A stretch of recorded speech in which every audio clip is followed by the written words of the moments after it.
Good evening, everyone. Pete Pardo here from Sea of Tranquility. Welcome to another edition of Top 10 Songs. Today, we're going to take a look at our favorite 10 tracks from Southern rock legends, Molly Hatchet, and my other half here for this episode, Chris Canzoneri, joining us once again via Zoom. What's How happening? y'all doing? How are things in lockdown for you, my friend? Well, we're getting by. Yeah, we're getting by. Listen to a lot of Southern rock, right? Yep. Trying Damn to. straight. I don't know about you, but like when the weather starts to get warmer, like in the spring, well, we don't really have much of a spring anymore in New York, but when the weather starts to get warmer, spring or summer, I tend to listen to a lot more Southern rock than they do in the wintertime. So whether it's Hatchet, Outlaws, Blackfoot, Skinner, 38 Special, Charlie Daniels, what have you, I just start cranking that stuff. It's something about Southern rock and warmer weather that just kind of does it for me. Yeah, I hear you. So Jam bands too. Jam bands too, exactly. Yeah. Grooves, guitar solos. Talking about getting out of the house and sitting on a lawn somewhere and watching some good music. Yeah, exactly. I hear you. Yeah. I don't know how much of that we can do this summer, but hey, even if it's in our backyards, it's better than nothing, right? Yeah. We just put on music. Yep. So you know how this goes, guys. We're going to list our 10 favorites, starting from 10, going to number 1. We'll give you some honorable mentions, and then we advise everybody to list their favorite Molly Hatchet songs in the comments below. So my esteemed guest is going to kick us off with his number 10. All right. At number 10, I have Don't Leave Me Lonely from Take No Prisoners. That is a good one. Hard rockin' tune from a hard rockin' album. Yep. That's as late as I'm going on this list. We were just talking before we went on the air that we literally could have done our top 10s could be filled with nothing but the first like 3 or 4 albums. And even for me, I could have put like all the first 3 albums worth on here. There is some very good tracks in the rest of their catalog, but the first like 4 or 5 albums, that's prime Hatchet. Anything after that is kind of spotty at best, but is what it is, right? So, all right, I'm going to pull. I don't do this often. I tend to do it once in a blue moon. I've actually done it twice in the last week. But I'm going to pull a mulligan for number 10, only because there's a song I just had to include in this top 10 and not just save for an honorable mention because it's so good. I'll get to it in a second. So What's It Gonna Take from No Guts, No Glory. And then, which I dig that a lot. That's a good anthem tune. It's probably bordering on Hatchet going kind of south for a couple albums, but I think that that album's got a couple really good tracks. That's easily my favorite on, or one of my 2 favorites on it, I should say. And my tie for number 10, I'm going to go way later in their catalog in the 90s. And basically the band was pretty much like a tribute band at this point, but this song is just so good. If it didn't have the name Molly Hatchet on it, most people would be like, man, that's a killer album and a killer song. Title track to Devil's Canyon. Devil's Canyon cranks. It's one of the heaviest songs this band ever did. It's just so Southern sounding. The guitar work is great. The vocals are great. It sounds like vintage Molly Hatchet, except, of course, I don't think there's any original members on that song. I'm not sure if Dave Lubeck was on that. I don't think he was. But that's basically the Bobby Ingram version of the band. And it's a good album, and it's a really, really good song. Definitely listen to Devil's Canyon if you guys haven't. And I really want to include at least one song from the latter period, although I know there's a lot of people who are not into what Hatchet's been doing for the last 25, 30 years or so. But I dig some of this stuff. So there's my tie for number 10. So what do you got for number 9? Number 9, Double Talker. Oh, Double Talker's great.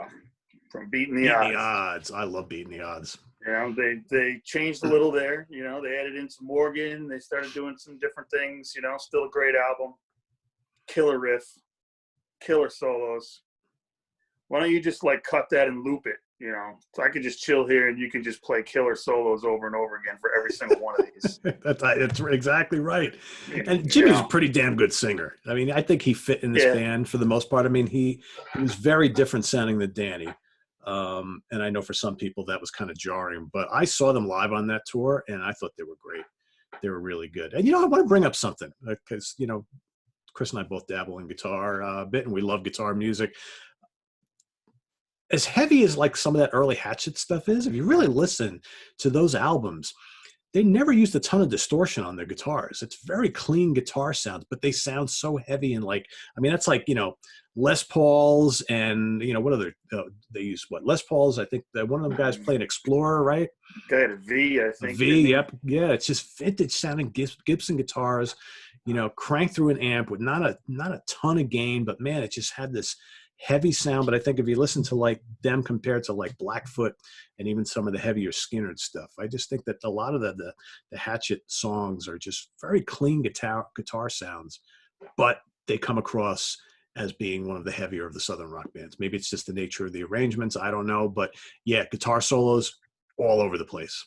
And a lot of mid-range cuts through, and if you back the notes with a good drum beat, maybe match it with the bass. And if you got three guitars cranking in a band, you can't have a whole lot of distortion or it's just going to sound like, yeah. It would sound pretty cool, but it wouldn't sound like Molly Hatchet. No, it definitely wouldn't.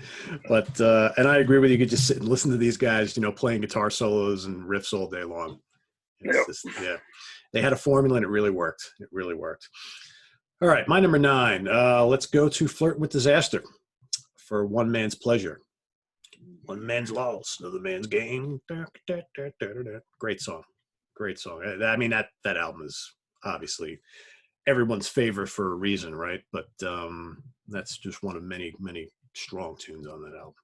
You can hit the great solo button now. Yep. Great solo. Yep. We're going to be doing that a lot, I think, here. So, all right. Killer riff, great solo. Oh, yeah. Number 8. Number 8. Going back to Take No Prisoners. Don't Mess Around. That's a good one. Another heavy track from that album was cranking. Yeah. I wish they had stayed on that trajectory instead of making that left turn, but yeah, the keyboard land. I know. Yeah. Well, I mean, look at the time period, right? Everybody was doing that, unfortunately. Yeah. Unfortunately. I'm going to stay on Flirting with Disaster again for, I think, one of the sleeper tunes on that album, and we're going to have to cue like lots of guitar solos on this one, Boogie No More. It's got some fiery solos on that. Yeah, I had that in my honorable mentions. Killer riff, great solos. Yep. And it's, I dig Danny's vocal on that one a lot. Danny Joe Brown, what a unique singer, right? Yeah, very distinctive. Yeah, nobody like him. All right, number 7, what do you got? I have got from the first album, Bounty Hunter. You got to have Bounty Hunter. Hell yeah. As close as I'll ever get to singing on here. But, yeah, right. And now you just lost your voice for the next day, right? Yeah. Oh, yeah. Yeah, you got to have Bounty Hunter. That's an absolute drop dead classic. We'll talk more about that in a couple of minutes. My number 7, I'm going to go to Take No Prisoners for our little bloody reunion. Ooh, it's a bloody reunion. Fiery on that song. Again, it's good vocals from these two guys on those first handful of albums. Really, really good vocals. I like that album. Yeah, it's good. It's definitely heavy. For sure. I think is that album like a little less kind of traditional Southern rock and more just like a good heavy album. I mean, there's definitely there's less of the kind of Southernisms, I think, or the traditional Southern rock stuff on that album. And then they kind of went back to the usual formula on the album after. But good stuff. Yeah. Jimmy's last album with the band. Yeah. And where are we at? 6? 6. All right. I'm going to Flirting with Disaster. Good rockin'. Oh, yeah. Great riff. Killer solo. Rinse, repeat. That riff reminds me a little bit of Take Me by Kiss. Oh, yeah. That's a good point. Yes, indeed. I never thought of that. Happened around the same time. Yeah. And there's some wild. I'm trying to think. There's some pretty good slide guitar in that song. They had a lot of good slide guitar in a lot of their songs. Great band. For sure. All right, my number 6. I'm going to go to the No Guts, No Glory album for a little, every Southern rock band's got to have their Freebird, right? And these guys have Fall of the Peacemakers. Good riff, great solos. Yep. But a little more of like a mellower textured tune, right? A little kind of country rock stuff going on in there, and then it builds and builds, just like Freebird, and get blazing solos to finish it all out. Greengrass and High Tides Forever and all that kind of stuff. But yeah, I dig that. I'm just amazed it took them 5 albums to do that, to do a song like that. Well, you got to look at where they were coming from and the comparisons they were facing, and it's like, we're not trying to be Leonard Skinner. You would think that would be something they would want to not be compared to, at least right away. Yeah. I don't know. But I tell you, in the latter part of their career, like on the last probably 5 or 6 studio albums they've done, they have a song like that on every single album, like a 7 or 8 minute long epic, with lengthy guitar solos. It's so, and most bands do. I mean, the Outlaws did that as well, and Sure. Blackfoot did that as well. I think the only band who never subscribed to that whole thing was 38 Special. They were like, we're going to do like Southern rock pop songs. We're not going to do any of these like long rambling jams. They just totally stayed far away from that. True. All right, number 5. Right. Number 5. Now it's a tough stuff. Back to the first album, Cheatin' Woman. Cheatin' Woman's great. That's a good underrated song. Deep track. Yeah. Pretty heavy for that album, kind of foreshadowing some of the heavier stuff they do later. Yeah, because that album is not as heavy as the 3 that came after it. Most of it isn't, but yeah, it's more of a tasteful album, I think. That first album, very classy stuff on that first album. It's got a lot of good riffs and great solos on it. Yeah, exactly. My number 5, Gator Country. Got to have Gator Country, right? If you're talking about that first album, so yeah, that's a live staple of the band then and now, from what I've seen of their set lists over the years. So great tune. Your number 4. My number 4, Boogie No More. Boogie No More, gotta have it. Mm-hmm. A flirting classic. Absolutely. Another one you gotta have for me. Huh? Oh, so what were you saying? You got what? You like what? Oh, it's just I love how it starts in one gear and then it just goes into overdrive. Totally goes into overdrive. Yeah, and the solos at the end are molten. Yeah. Right, probably some of the best from the band, I think, on those first couple albums, in my opinion. Quality. Yeah. All right, my number 4. Going to go back to Beating the Odds for a little Double Talker. All right. Another heavy tune off that album. Yeah, I had a little higher than I did, but yeah, definitely good stuff. Cool. All right, the top 3. All right, number 3 for me, Gator Country, which I'm not the biggest fan of, like those call-out songs where, I'm going to name every band in the South, and, They all do it, though. But they really, nice job on this one. And I think towards the end, they do a little, almost some Allman Brothers kind of twin guitar stuff that, it's nice to hear, wherever you can. Exactly. Yeah, it's a Molly Hatchet classic. As is my number 3, Bounty Hunter from the first album. Bounty Hunter is amazing. It's that strong side 1. I mean, the whole album is strong, but I just remember being a kid and buying that album and dropping side 1 down on the LP and be like, man, one kick-ass song after another. Great stuff. All right, the top 2. All right, top 2 for me. Number 2 is Flirtin' with Disaster. Couldn't leave it off. It's the first song I probably heard by them. I would have to say it probably was. I think so, yeah. It just blew me away. I think I was in 6th grade. I was like, damn, good.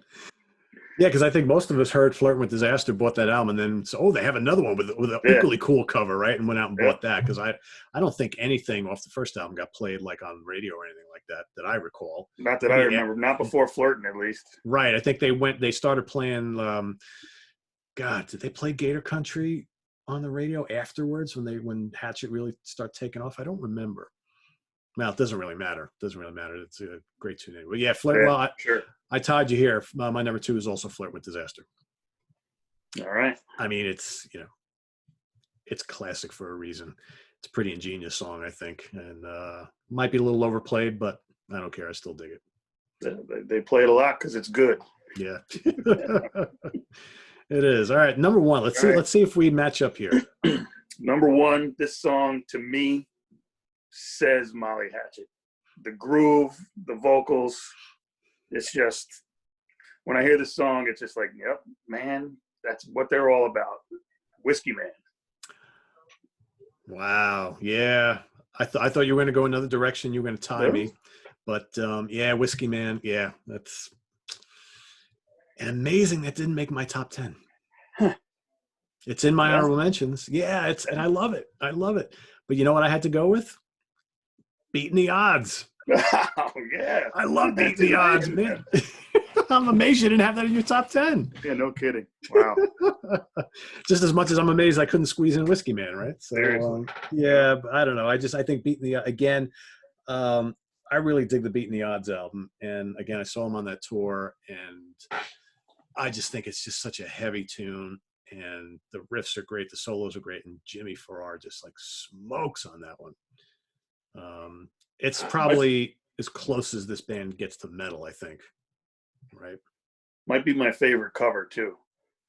Oh yeah, that cover is awesome. I mean, those Frazetta covers are fantastic. Yeah, it's because Yeah, if you're looking at thank this band for letting us know who Frank Frazetta was way back when. You know? Yeah, because it's, well, you know what? I actually was reading, because he was doing, he did a bunch of covers for some of those Conan and Tarzan paperback books, which I had a few of. So I like, but you know, again, when you're a kid, you don't really care who's drawing. Just, you know, you love the covers, right? And then all of a sudden you're seeing these Molly Hatchet album covers. You're like, oh, that's really cool. It's like, oh, that same guy drew that Nazareth album cover that I like too, and he drew those book covers. So it's like all of a sudden it's like Frank Frazetta is like the coolest artist on the planet. Right. Did he do those Sirith Ungol covers, or is that somebody? Yes. Or was that Boris? You know what? That's a good question. I don't know. I think he did. Yeah, King of the Dead and in the first album. I'm pretty sure he did. Fantastic stuff. Put it in the comments. Yeah, right? Yeah. If you know. Anybody who knows, I'm pretty sure he did, but because did the Hatchet stuff, he did Expect No Mercy by Nazareth. I'm pretty sure he did those Sirith Ungles. No.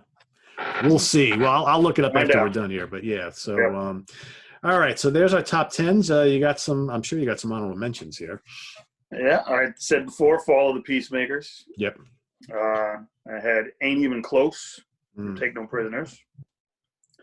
Trust Your Old Friend from the first album. Yes, that's a good one. And then just for fun, I put in Backstabber from The Deed Is Done.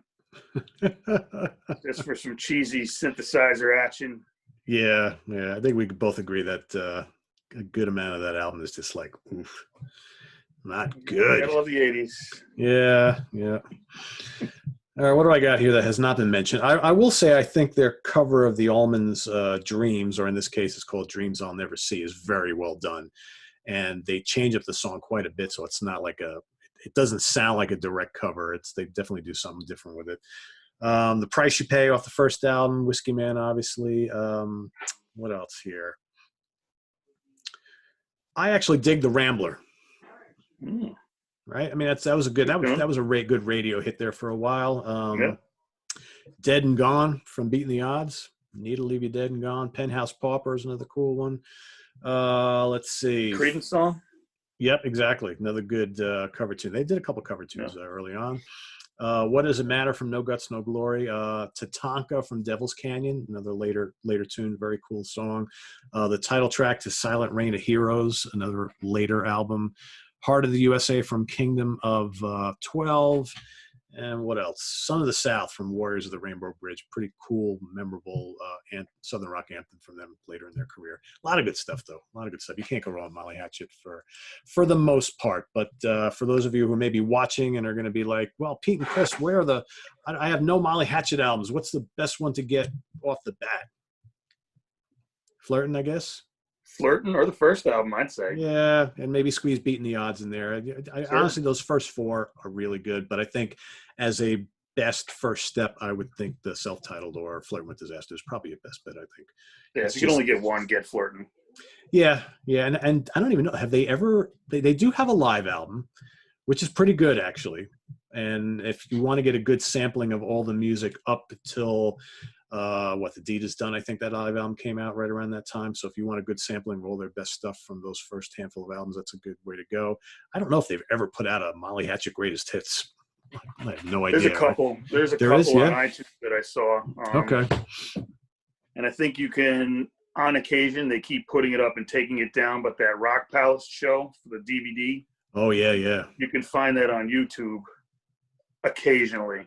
That is great. That's worth checking out. Oh, that is a great concert. Yeah, I actually have that. That's quite good. Good recommendation there. So, guys, in the comments below, let us know about your love for Molly Hatchet, your top 5, your top 10, whatever you want to do. No right or wrong answer here. We all hear these songs differently, and we all have our favorites. So this was fun, doing some Southern rock with my buddy here, Chris. So thanks for joining us. Chris will be back. We're going to switch over from top 10 songs to ranking the albums, and we're going to totally change course. We're going to go from Southern rock to U.S. technical progressive death metal with Nile. So you don't want to miss that. If you are an extreme metal fan, that's the show you want to watch. If you don't like extreme metal, well, I guess you could skip that one. But why would you want to? Right? Two cool guys talking about a cool band. Give it a try. Give it a try. Yeah, give it a try. I'm telling you, we're going to entertain you. So stay tuned for that. And don't forget to visit us on the web at www.seatranquility.org. We're on Facebook. We're on Twitter. Of course, we're here on YouTube all the damn time. So we'll see you guys real soon. Chris is coming right back for some Nile, and we'll see you then. Take care, everybody. Bye-bye. See ya.